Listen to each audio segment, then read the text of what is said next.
Dans quelques années, la maison d'arrêt telle que vous la voyez sera remplacée par des espaces verts. Et non, Gradignan ne se sépare pas de son établissement pénitentiaire, mais se prépare à un gros chantier de reconstruction.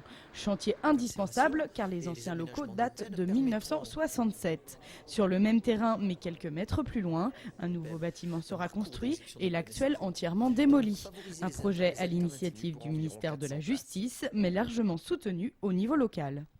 Mais c'est un projet fortement soutenu par la ville de Gradignan qui a œuvré pour que soit prise en considération le vieillissement de cet établissement, la surpopulation chronique qui rend cette maison d'arrêt désormais inadaptée à un accueil de qualité et une intégration dans son environnement également qui aujourd'hui fait défaut.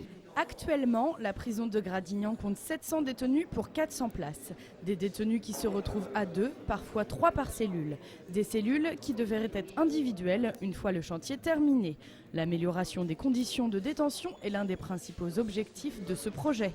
Située au fond du terrain de 17 hectares, la future maison d'arrêt sera plus proche de la rocade.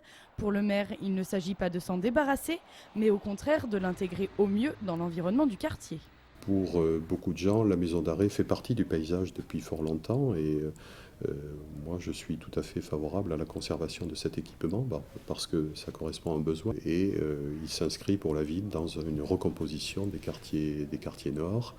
Je pense que c'est une très bonne opération qui apporte aussi une forme de mixité sociale dans notre ville.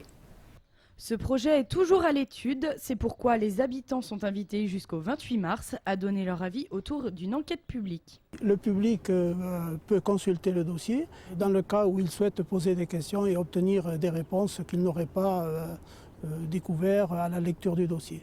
Suite à cette enquête, le commissaire enquêteur fera un rapport au ministère. Le projet pourra alors être lancé. L'échéance de mise en service est d'ores et déjà fixée à 2016.